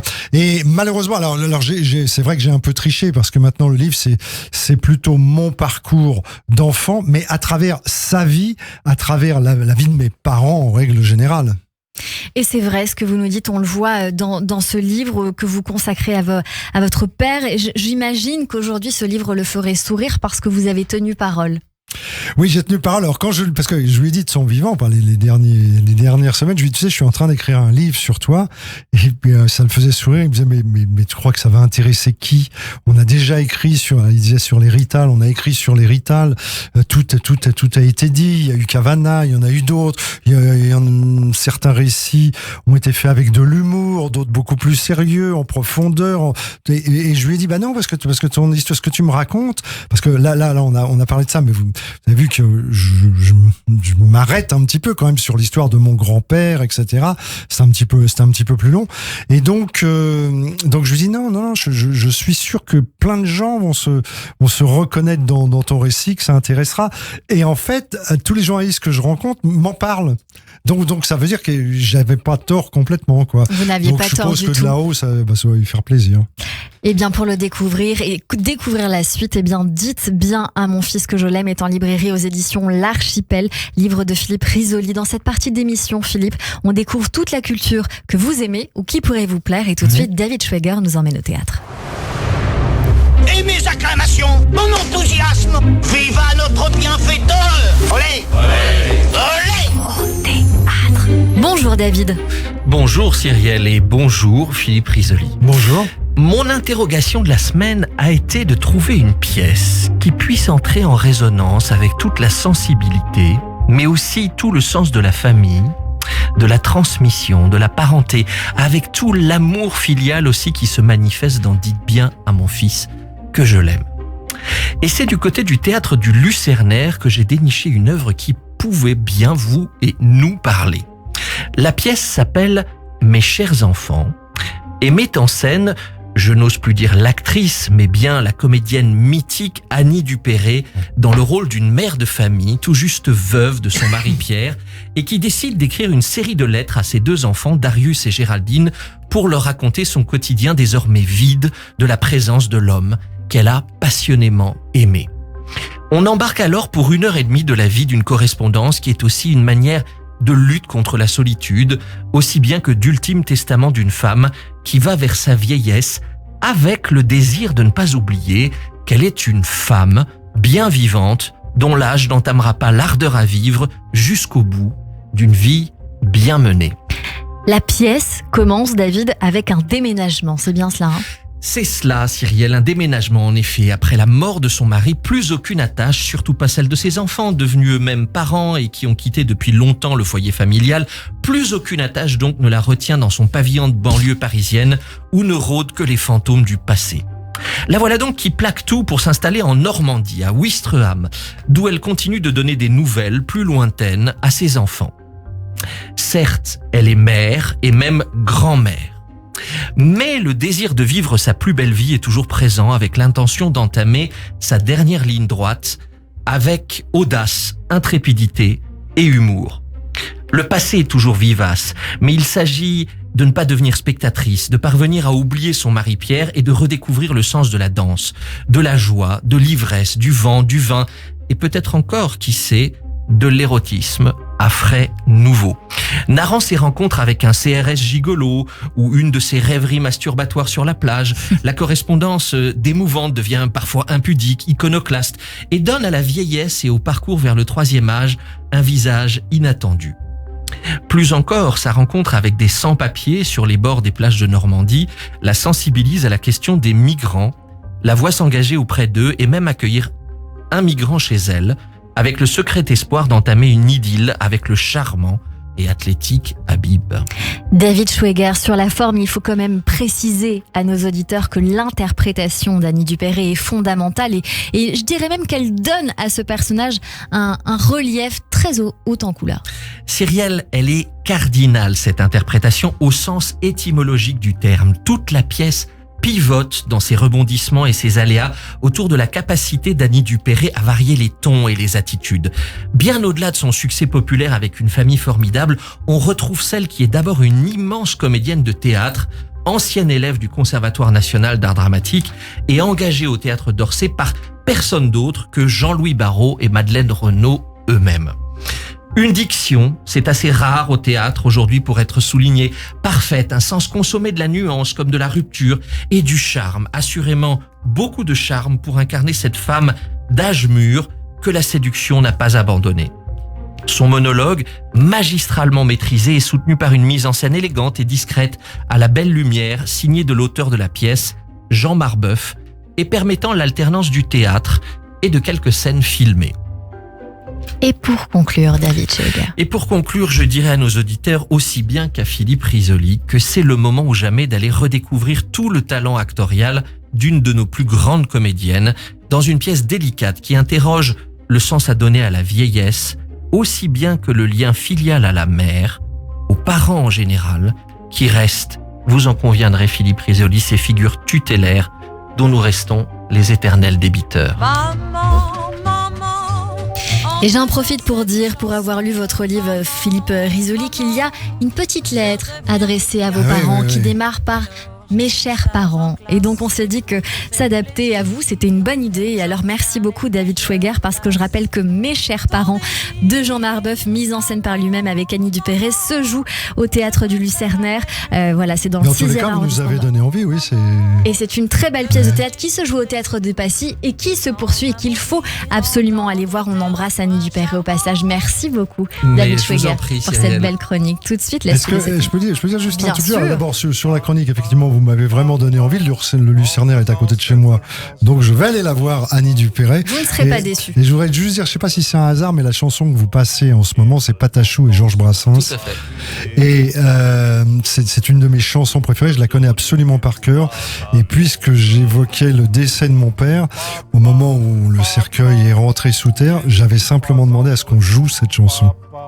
Bravo David Schweger. Allez, tout de suite la chronique flashback avec Corentin Nadjarleki. Radio J. 15h, 16h30, Cyrielle Sarah Cohen. Bonjour Corentin. Bonjour Cyrielle et bonjour Philippe Risoli. Bonjour Corentin. Alors on l'entend depuis le début de cette émission, vous êtes véritablement un homme de culture et aujourd'hui on profite de vous avoir avec nous en studio pour rentrer dans votre tête et découvrir un peu de quoi est fait votre univers culturel. Pour comprendre quelles sont les œuvres qui vous marquent, on commence d'abord en musique puisqu'on a beaucoup parlé des planches, cette fois-ci c'est la musique. Et dans votre casque, Philippe Risoli, on trouve d'abord de la variété française avec Souvenir, Attention, Danger de Serge Lama. On écoute un extrait. Petite fille aux yeux si purs, mon amour, tablier rouge sur l'azur des beaux jours, le drapeau rouge sur... Un titre sorti en octobre 1980 dans l'album studio du même nom, le 10e de Serge Lama, donc Souvenir, Attention, Danger. Album qui illustre la nostalgie qu'on lui connaît, à l'image de cette chanson remplie d'épisodes vécus à travers des yeux enfantins et des sens en plein éveil. À cette époque, Serge Chauvier, de son vrai nom, est bien plus apaisée, mais n'en reste pas moins marquée par des souvenirs plus douloureux. Flashback, en plein été de l'année 1965, nous retrouvons la jeune étoile montante d'à peine 22 ans à la place passager d'une Peugeot 404 près d'Aix-en-Provence. Il est en route pour une tournée, invité à faire la première partie du chanteur Marcel Amont. À l'arrière de la voiture, sa fiancée de l'époque, la pianiste Liliane Benelli. Au volant, Jean-Claude Renassia, régisseur de la tournée et frère du chanteur Enrico Macias. Mais voilà, accident tragique, la 404 s'écrase contre un arbre. Malheureusement, Serge sera le seul survivant après un coma, une jambe gauche abîmée à vie et 1 an immobilisé à se faire opérer à l'hôpital. Depuis, il a développé un lien évidemment très fort avec Enrico Macias, qui donnera d'ailleurs le prénom Jean-Claude à son fils également en 1969, qu'on connaît bien, donc le Jean-Claude Renassia, qui est lui-même aussi musicien aujourd'hui. Une lourde épreuve qui n'aura donc pas empêché Serge Lama de se relever pour goûter à ses premiers grands succès musicaux, avec notamment Les Ballons Rouges, sortis 2 ans plus tard, en 1967. Sans aucun doute d'ailleurs l'un de ses titres les plus connus aujourd'hui. Et donc celui qui vient de fêter ses 80 ans cette année tire sa révérence avec la sortie d'Aimer, un 24e album qui sera son dernier. Des adieux avec les honneurs, on peut le dire. Malgré une santé fragile, Serge Lama restera l'une des coqueluches de la chanson française. Et on continue avec une autre voix française, un peu moins ancienne, mais qui figure aussi parmi vos coups de cœur musicaux, Philippe Risoli. Et oui, un total changement d'époque et d'ambiance, direction la voix rauque et le petit monde de Benjamin Biolay. 50 ans et une longue carrière musicale à son actif avec 10 albums studio depuis 2001. Année d'ailleurs que vous aviez justement choisi, Philippe Risoli, pour vous essayer vous-même à la musique, si je ne dis pas de bêtises. Alors, Benjamin Biolay fait partie des figures assez incontournables de la scène musicale française encore aujourd'hui, avec son style très polyvalent, et il n'a pas mis bien longtemps à se faire un nom dans le milieu.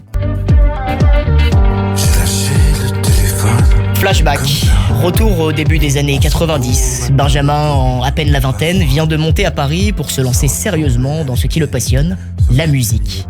Une suite logique, enfant il traînait dans les pattes d'un père clarinettiste à côté de son boulot. Adolescent, il se met d'abord au violon, puis au tuba dans une fanfare. Et direction le conservatoire où il ajoute quelques instruments à sa panoplie, de quoi rafler d'autres premiers prix. En 1994, Benjamin Biolay se retrouve à enregistrer son tout premier CD live avec son groupe de rock de l'époque, Matteo Gallione. CD malheureusement sans succès, c'est finalement 2 ans plus tard qu'il tape dans l'œil de la maison de disques EMI et lance sa carrière en solo avec La Révolution, son premier single, Ça donne ça. À toucher le bas, il faudrait qu'on apprenne La Révolution.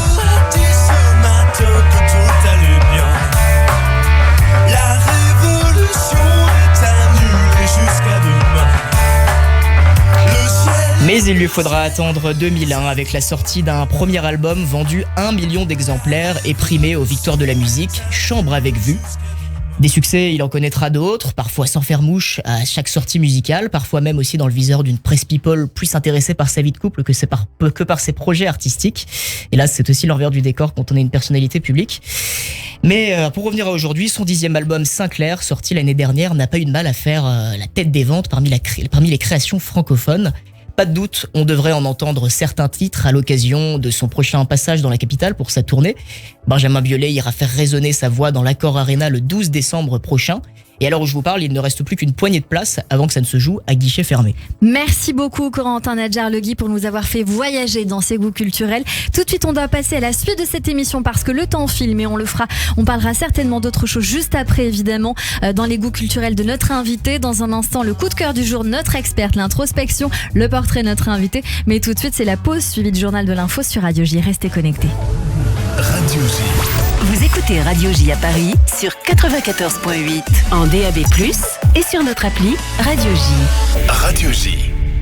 Célébrez Ticherie 5782 avec Judaïsme en mouvement. Rassemblement de l'ULIF, du MJLF et de la JTM. Nous vous donnons rendez-vous du 6 au 16 septembre pour assister à tous les offices de Rosh Hashanah et Yom Kippour dans nos lieux habituels, dont les synagogues de Copernic, Beaugrenelle, Surmelin et Pelleport en présentiel et en streaming. Venez vivre et partager la ferveur des fêtes avec Judaïsme en mouvement. Réservez vos places dès maintenant sur notre site internet judaïsmeenmouvement.org. Shana Tova.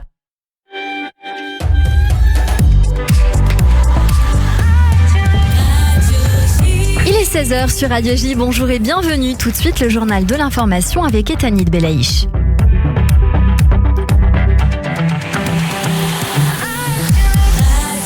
Bonjour Etanit. Bonjour Cyrielle, bonjour à tous. Et on ouvre ce journal avec Israël et Tsahal qui a arrêté 18 Palestiniens soupçonnés d'activités terroristes dans toute la Judée-Samarie hier soir. Au cours de ces opérations, des Palestiniens ont jeté des pierres et lancé des cocktails Molotov sur les soldats qui ont répondu par des mesures pour disperser les foules. Les détails avec notre correspondante en Israël, Pascal Zenschein. Signalé parmi les suspects un responsable du djihad islamique dans le camp de Jalazoun.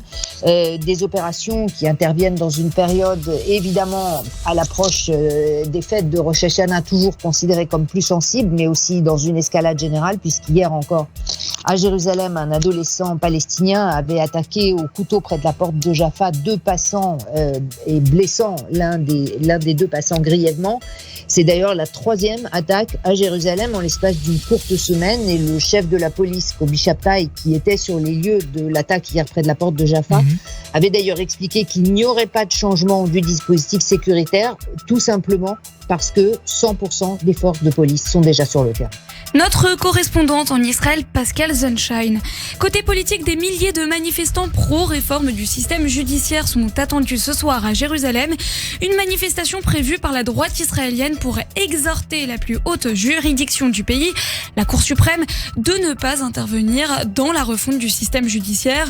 Surnommée Manifestation pour la liberté par ses organisateurs, le rassemblement appellera l'institution à ne pas entraîner l'État dans une crise constitutionnelle. Les archives de la guerre de Kippour sont enfin déclassifiées. Pour l'occasion, le chef du Mossad commémore les 50 ans de la guerre et appelle les Israéliens à l'unité.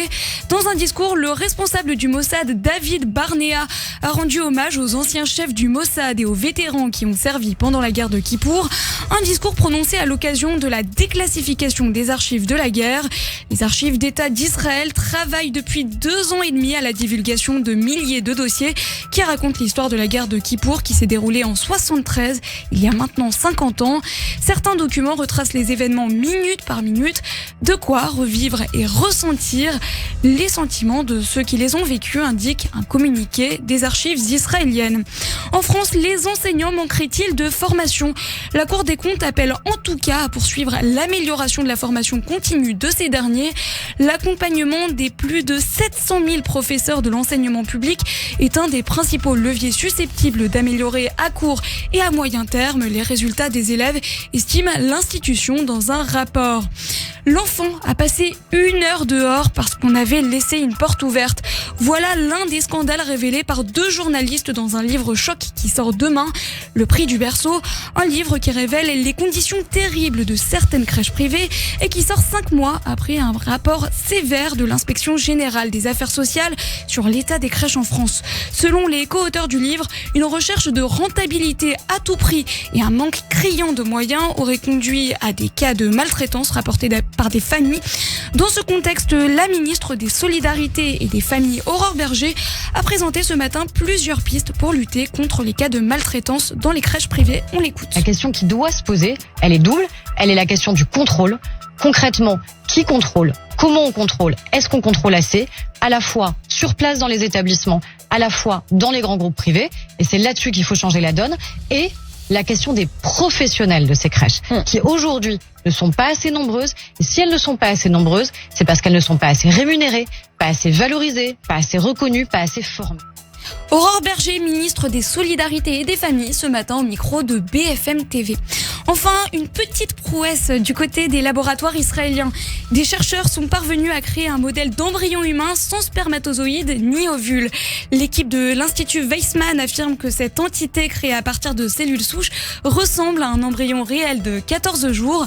Selon les scientifiques qui ont présenté leurs travaux hier dans la revue Nature, ce modèle a même été capable de libérer des hormones qui ont rendu positif un test de grossesse.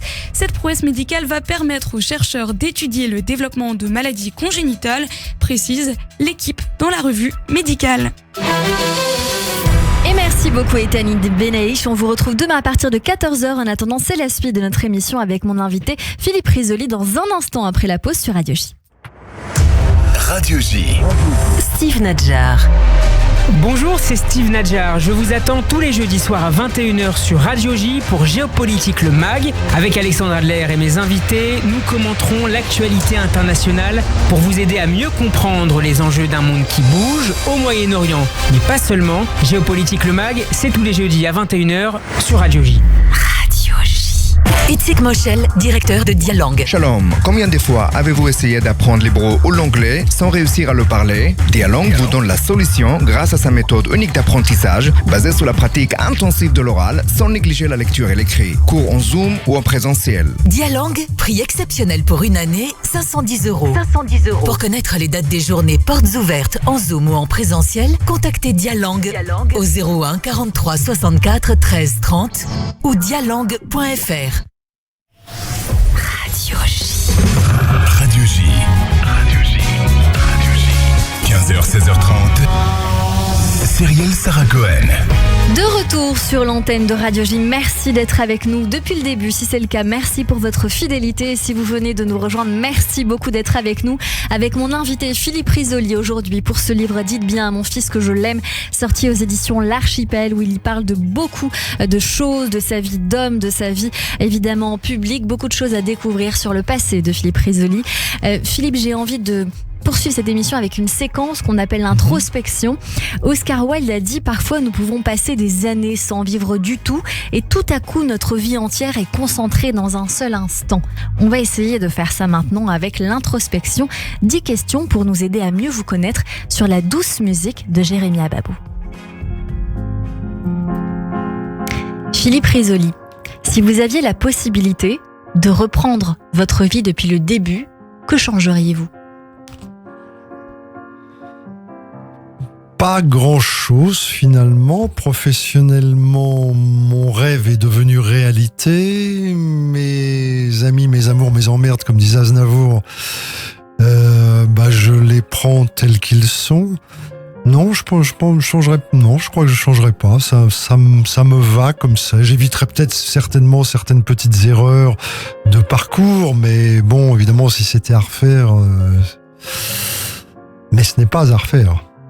Quel conseil donneriez-vous à un enfant pour réussir sa vie ? Vous parlez sa vie d'homme ou sa vie professionnelle ? C'est au choix. Je lui dirais, fie-toi à ton instinct. D'abord travaille, parce que le travail ça paie toujours à un moment ou à un autre. Essaye d'emmagasiner le plus de connaissances possible, parce que ça aussi ça finit toujours par payer à un moment ou à un autre. Et puis reste toi-même, ne transforme pas ta personnalité au gré des personnes que tu vas rencontrer. Voilà, et suis une ligne de conduite que tu t'es fixée. Quel a été votre plus bel âge et pourquoi ? Mon plus bel âge, c'est la quarantaine. C'est la quarantaine, pourquoi ? D'abord parce que professionnellement, j'étais au top, parce que c'est la période où je viens d'avoir des enfants, parce qu'à 40 ans, on a déjà un passé, on a toujours un avenir, parce que quand ce qui est mon cas à 40 ans, ça marche bien pour vous, tous les espoirs sont permis. Et oui, c'est ça, c'est 40 ans. Y a-t-il eu une grande erreur dans votre vie ? Et si oui, comment vous l'avez résolue ? Une grande erreur, ce serait peut-être... Alors, sur un plan personnel, j'ai un vrai regret par rapport à ma mère, dont j'étais très très proche, que j'adorais par-dessus tout. Il se trouve qu'elle est tombée vraiment gravement malade au début des années 2000, qui a été, moi, une période troublée pour moi professionnellement. Elle vivait à la campagne, je vivais à Paris, elle me cachait un petit peu ses souffrances. Et je ne m'en suis pas rendu compte. Donc, l'image peut vous paraître un peu dure, mais j'ai raté sa mort. Enfin, vous voyez, en tout cas, je ne l'ai pas accompagné comme j'aurais souhaité l'accompagner et comme je l'ai fait avec mon père par la suite. La résolution. Qu'aimeriez-vous faire, mais que vous ne faites potentiellement pas, par peur d'être jugé ? Alors là, je ne sais pas ce que j'ai... Si vous voulez, j'arrive maintenant à un âge où je n'ai plus vraiment peur d'être jugé. D'ailleurs, il m'arrive d'aller un peu loin dans mes propos, parce que je n'ai plus peur d'être jugé dès l'instant où on reste dans les limites du raisonnable. C'est une évidemment. réponse, Philippe Risoli. Quelle est la chose que vous avez fait cette année et dont vous vous souviendrez toute votre vie ? Qu'est-ce que j'ai fait cette année dont je me souviendrai toute ma vie? Attends, mon livre.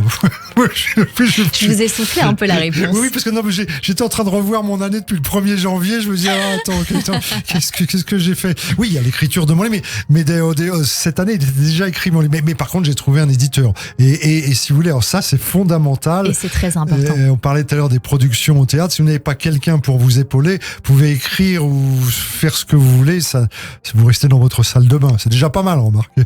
Si je vous parle d'amour, cela résonne comme quelque chose de souffrant ou de vivant? Ah non, l'amour c'est vivant. L'amour ça peut pas être souffrant. Sinon c'est pas non pour moi c'est non l'amour c'est l'amour peut faire souffrir, mais l'amour n'est pas souffrant. L'amour c'est vivant. Si vous pouviez changer une chose sur votre corps ou sur votre personnalité, qu'est-ce que ce serait? Sur mon corps, j'ai quelques kilos de trop, je les perdrais un petit coup de baguette magique, là, vous voyez, je les perdrais. Sur ma personnalité, écoutez, je pense que je suis un peu comme je suis, quoi. Et non, j'aurais pas envie de la changer. Si vous étiez président, Philippe Risoli, quelle serait la première mesure que vous prendriez? La première mesure que je prendrais, c'est je ferai tout pour que chacun puisse manger à sa faim. Ça me paraît important, mais on parle beaucoup des restos du cœur en ce moment, il y a des problèmes, etc. Donc vraiment, je ferai le maximum pour que tout le monde puisse vivre correctement et surtout, pour que vivre ne consiste pas simplement à se nourrir. Parce que vivre, c'est pas ça. C'est beaucoup plus intense que ça. C'est autre chose. C'est pas simplement manger. Manger, c'est la base. Si vous ne mangez pas, vous ne pouvez pas vivre. Mais si vous voulez, la vie, pour moi, ce n'est pas ça. Donc, c'est assurer vraiment un minimum que le fait de se nourrir ne soit pas un souci. Que chacun puisse manger à sa faim quotidiennement et être logé, évidemment. Et donc, pas nécessairement à survivre. Voilà, c'est ça. Voilà. C'est que maintenant on pas confond. Se soucier de survivre, c'est ça que je veux vous dire. Voilà, et après, si vous voulez, on entend des choses comme vous êtes riche à 4 000 € par mois. Non, on n'est pas riche. On vit correctement. Et encore que si on a une famille nombreuse, qu'on habite dans une grande ville, etc., et qu'on paye l'essence 2 € le litre, etc., c'est pas non plus. Oui, on vit confortablement, mais on n'est pas riche au sens où moi j'entends ce mot, en tout cas. Philippe Risoli, la dernière question est la suivante. Que voulez-vous que les gens retiennent de vous? Écoutez, alors les gens, vous voulez parler du public ou des gens qui me connaissent ici? Vous parlez, puisque là on parle de radio, de télévision, je suis pas certain qu'on conserve une mémoire absolue, sauf les gens du métier, qui sont eux-mêmes dans le métier, mais c'est très fugitif, la radio, c'est très... Mais par contre, un livre, ça c'est important, parce qu'un livre, ça reste. Moi, je viens d'avoir un petit-fils, là, il y a quelque temps, eh bien, ce petit-fils connaîtra l'histoire de ses arrière-grands-parents, parce que mon grand-père à moi, c'est son arrière-grand-père. Eh ben, il aura au moins quelques bribes, ce que moi, je n'ai pas eu concernant mes ancêtres.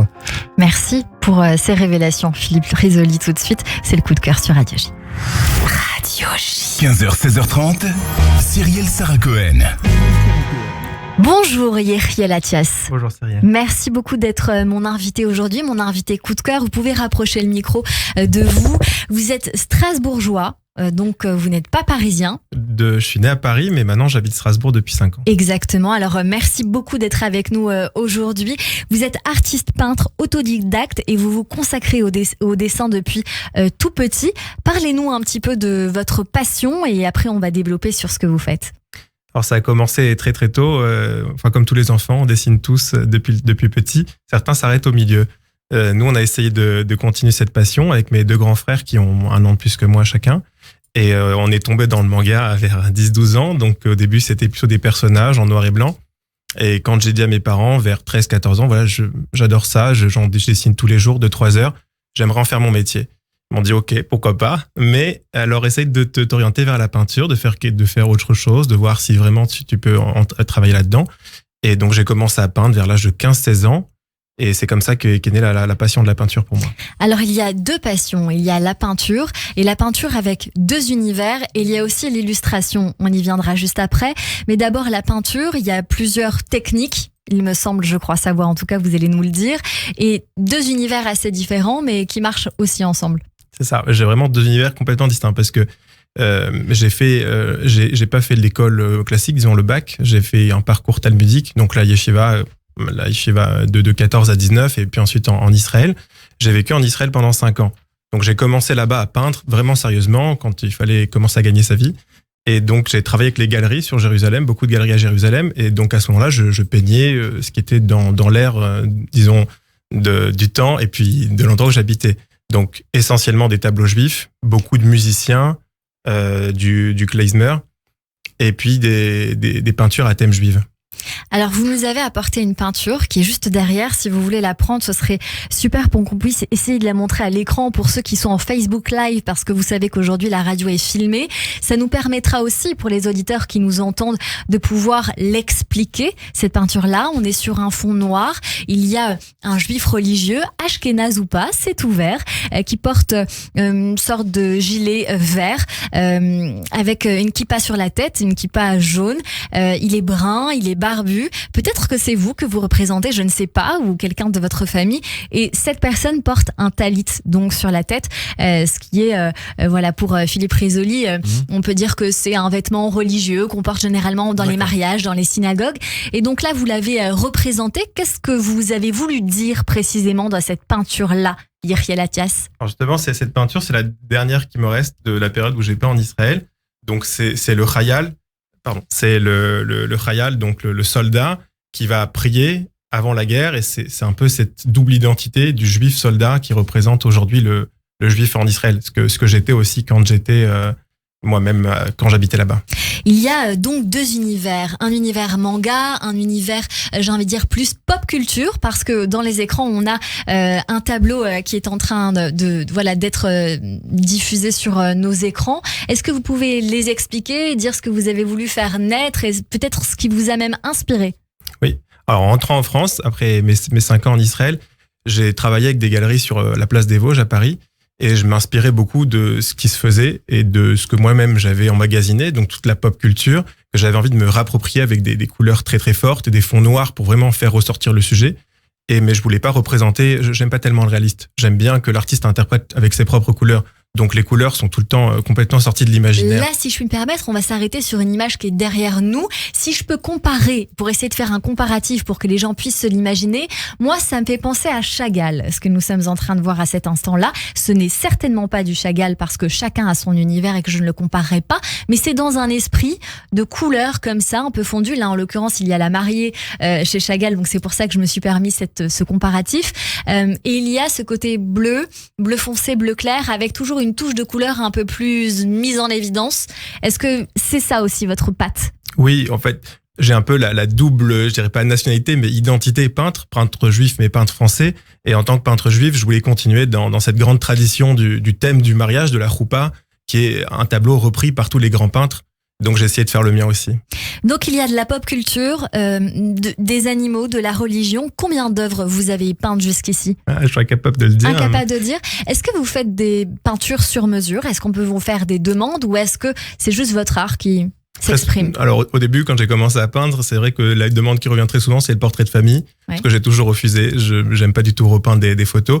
Mais au fur et à mesure qu'on commence à avoir une patte, un art, disons un langage qui commence à se développer, alors les gens vous appellent, j'aime bien ça, qu'est-ce que tu peux me proposer? Donc je propose toujours quelque chose qui est aussi du goût de la personne, qui va le voir tous les jours, mais qui correspond à mon univers. J'accepte jamais de demande qui correspond pas à mon univers. Est-ce qu'aujourd'hui il y a des peintures en vente et ou des expositions? Où est-ce qu'il faut venir vous voir? Alors quand j'ai commencé, je travaillais avec les galeries. Aujourd'hui, je travaille beaucoup avec les réseaux sociaux. Ça marche assez bien, donc c'est pratique. Ça permet de parler directement avec le collectionneur, ce que j'avais pas accès avant, puisque le galeriste faisait l'intermédiaire, mais en même temps, ça donne pas accès au collectionneur. C'est quand même agréable de savoir qu'est-ce qui a plu, pourquoi mon tableau a plu à la personne, etc. Et donc, aujourd'hui, je travaille essentiellement avec les réseaux, donc je vends via mon site, via les réseaux. Et il y aura une prochaine exposition dans un grand salon à Strasbourg, Art 3F, en février. Donc on va vous suivre de très très près. Est-ce qu'on peut avoir une fourchette de prix, Yechiel Atias? Oui, alors je vais vous donner la grande fourchette. Est-ce que ça se dit? Oui, il y a beaucoup d'artistes qui donnent pas les prix, je sais pas vraiment pourquoi. Oui, mais voilà, soyons honnêtes, et puis comme ça, les gens se disent, si on est en Facebook Live, en plus, les gens nous voient et que ça leur plaît, au moins ils savent s'ils peuvent se le permettre ou pas. Bien sûr, il y a aucun problème. J'ai les peintures originales sur toile. Donc tout ce que je peins à la main, c'est entre 500 et 3000, ça dépend de la taille. Je vais jusqu'à 2 mètres par 2 mètres, donc des très grosses pièces. Je fais aussi de la peinture murale, des fresques. Et puis après, je fais aussi des reproductions, c'est-à-dire des lithographies de mes tableaux, entre 200 et 300 euros sur aluminium. Et bien voilà, et je rappelle quand même que vous avez exposé dans des très grandes expositions, Galerie Jérusalem, Shlomo Gallery, King Gallery, c'est pas n'importe où, je vous assure, King Gallery, Art Showcase, Art Watch, Galerie Gamliel, De Médicis Gallery, Urban Gallery, enfin voilà, vous avez exposé vraiment partout, depuis les réseaux sociaux, et puis une autre casquette, si je puis dire, l'illustration, vous êtes auteur de bande dessinée, vous nous en avez apporté une, expliquez-nous ce projet.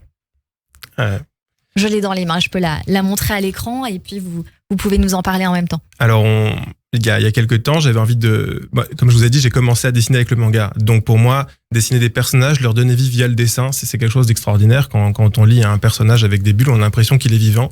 C'est assez fascinant de voir à quel point on se laisse attraper par cet imaginaire. Et donc j'avais envie de raconter notre histoire, que pas tout le monde connaît. C'est l'histoire du peuple juif après la sortie d'Égypte. Donc tout le monde connaît bien la sortie d'Égypte, mais on connaît un peu moins bien ce qui se passe après. Donc j'avais envie de raconter cette partie-là. Exactement, c'est l'après-Agada. On l'a mis en bande dessinée, c'est très inspiré du manga, du franco-belge. Je voulais vraiment que ça parle aux jeunes et puis aux gens de ma génération qui sont inspirés de tous ces univers. Et voilà, on a essayé de faire un beau livre. Et j'imagine qu'on peut la retrouver sur votre site internet. Exactement. Et donc Facebook, Yeriel Attias, sur Instagram, c'est YELA2TAIS. Donc c'est IAS, voilà, c'est comme ça que c'était écrit, mais IAS. Et YerielAttias.fr pour vous retrouver et suivre votre actualité. Merci beaucoup d'être venu nous voir, Yeriel. C'était un plaisir de vous découvrir. Donc un univers artistique hyper développé. Bravo pour ce que vous faites. Et puis si je suis à Strasbourg, c'est promis, je viendrai vous voir pour cette exposition. Merci beaucoup. Tout de suite, c'est le portrait de notre invité. Merci. Radio J. 15h, 16h30, Cyrielle Sarah Cohen. Radio J. Radio J. Le portrait psychologique. Comme toujours en fin d'émission, Philippe Risoli, on a pris ce petit temps de culture et de découverte ensemble pour permettre à Judith Cohen-Solal, qui est à ma gauche, de résumer ce que l'on s'est dit. Et donc, c'est le débrief avec Judith Cohen-Solal. Bonjour Judith. Bonjour Cyrielle, bonjour Philippe. Bonjour. Je suis très enchantée. Alors moi je m'attendais à rencontrer un animateur d'émissions télévisées, de jeux. Et alors, je tombe sur une saga familiale extraordinaire. Extraordinaire, je sais pas. Une saga, la saga, oui, c'est une vraie saga. Oui. Donc, j'avoue que évidemment, vous avez parlé, bien sûr, des émissions, des talk shows. Donc déjà, j'entends que ce que vous préférez, c'est être en échange avec l'autre, dans la transmission, dans l'échange. Et bien, on retrouve tout ça. Et au lieu de toute la liste des émissions très longue que vous avez animé, des médias dans lesquels vous avez été. Moi, ce qui m'a attiré, c'est que l'oreille, c'est que vous avez parlé de votre père, de votre mère, de votre oncle, de votre fils, de votre petit-fils. Moi, je trouve ça merveilleux. On a pris un cours de transmission, ça n'existe pas, mais je le dis comme ça, mais transmission au sens très noble et éducatif du terme. Déjà, votre livre s'adresse à votre fils et il veut l'assurer de votre amour. Moi, je trouve ça quand même très touchant.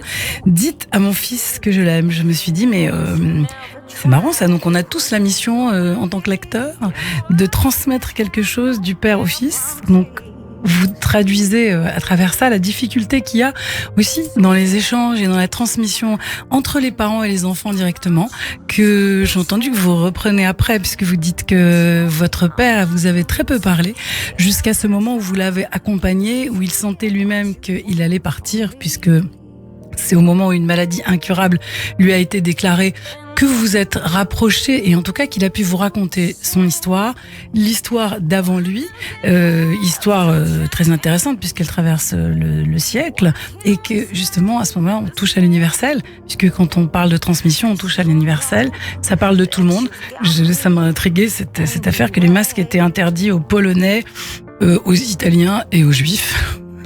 Ça Ça m'a rappelé la blague qui dit le magasin est interdit aux cyclistes et aux juifs, et la personne qui répond mais pourquoi les cyclistes? Donc il y a quelque chose, tout d'un coup j'ai senti quelque chose de commun dans toute cette, puisqu'on est sur Radio J, dans toute cette saga familiale, dans ce souci de la transmission, puisque je pense que ce n'est pas l'étudiant Yeshiva qui va me contredire, le souci de transmission tellement important. Vous m'avez fait penser, j'ai pensé à la tribu des Lévis, parce que la tribu des Lévis, c'est celle qui avait comme mission justement d'être les éducateurs. Donc en fait une tribu entière qui a cette mission. On sait bien que dans les fêtes juives, on est essentiellement tourné vers la question de la transmission. On rappelle justement aussi, parce que ça m'a fait penser ce que vous avez dit, la difficulté de transmettre en direct entre les parents et les enfants fait que il y a des traditions qui font qu'on raconte à chaque fois, tous les ans, une histoire. On a l'impression que c'est toujours la même histoire et elle s'adresse aux enfants. À chaque fois, il y a des nouveaux commentaires et justement, c'est comme si on avait organisé dans cette tradition des temps pour que les parents, les grands-parents, les parents, les enfants puissent se parler à travers un texte. Encore une fois, comme vous venez de le prouver, c'est pas facile en fait de se parler en direct. Il y a beaucoup de choses difficiles entre les parents et les enfants. Et ce que vous dites de très touchant sur votre mère, que vous n'avez pas eu le temps d'accompagner, vous avez raté sa mort, c'est très touchant. Dans cette idée, je comprends, comme vous l'avez dit pour l'amour, on peut souffrir, mais quand même c'est vivant. De la même manière que, au fond, ce que vous voulez dire en disant que vous avez raté sa mort, c'est que vous avez raté ce qu'elle aurait pu justement à ce moment-là vous transmettre. Et ce moment tellement fort, je trouve que c'est très beau, cette idée même que vous avez dit que vous étiez un leader. Vous n'aviez pas envie de faire chroniqueur parce que bon, vous aviez envie de mener des équipes. Je reconnais là le côté aussi, c'est un peu le patriarche, quoi. Voilà, j'ai mes équipes, j'ai des choses à leur dire, je sais comment les mener. Et à la fois cette idée que vous dites à vos enfants que ils font ce qu'ils ont, ils peuvent faire ce qu'ils veulent, parce que vous avez dit que le conseil que vous avez donné aux jeunes, c'est ça. Restez ce que vous êtes, ne vous laissez pas influencer, gardez vraiment la ligne que vous vous donnez. Et je retrouve donc les 3 mots que vous avez dit au début. Sympa, honnête et joyeux. Mais enfin, c'est pas assez parce que c'est quand même, on a découvert quelqu'un de beaucoup plus profond que ça. Je trouve qu'on peut vous remercier pour tout ce que vous livrez à travers votre livre, mais à travers aussi ce qu'on a entendu ici. Mais c'est moi qui vous remercie c'est un joli compliment en tout cas. Et merci beaucoup Judith Cohen-Solal, notre psychanalyste que l'on retrouve tous les jeudis sur Radio J. Radio J. 15h, 16h30, Cyrielle Sarah Cohen. Merci beaucoup Philippe Risoli. Vous êtes venu nous voir pour ce livre, vous voyez, je sais pas. Ça deviendra peut-être prémonitoire. Vous voyez, des fois je fais des mots comme ça et c'est pas bon. Bref, dites bien à mon fils que je l'aime aux éditions L'Archipel, peut-être le film de votre vie justement. Merci beaucoup d'avoir été avec nous aujourd'hui. Il y aura un tome 2. C'est bien de le préciser, la suite de ce livre. Merci beaucoup. Un petit mot de la fin qui vous revient. Un mot de la fin, c'est d'abord de vous remercier parce que j'ai passé vraiment... On a eu le temps, ça c'est important en radio parce que souvent on va très très vite, on est obligé de faire très court.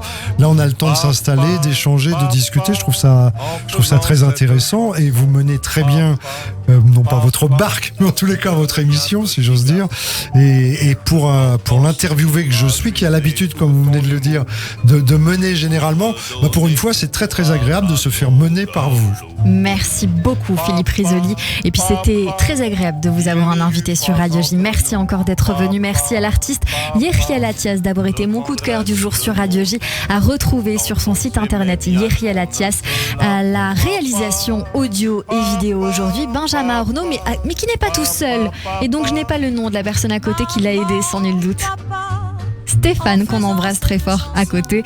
Notez que vous pouvez réécouter toute cette semaine d'émissions sur radioj.fr, YouTube et sur toutes les plateformes de streaming. Merci encore à toutes et à tous de nous avoir suivis. Lundi, on part en expédition dès 15h avec mes invités, l'explorateur Louis Lag et Martin Petit. À demain, belle journée à tous sur Radio J, ou plutôt à lundi sur Radio J.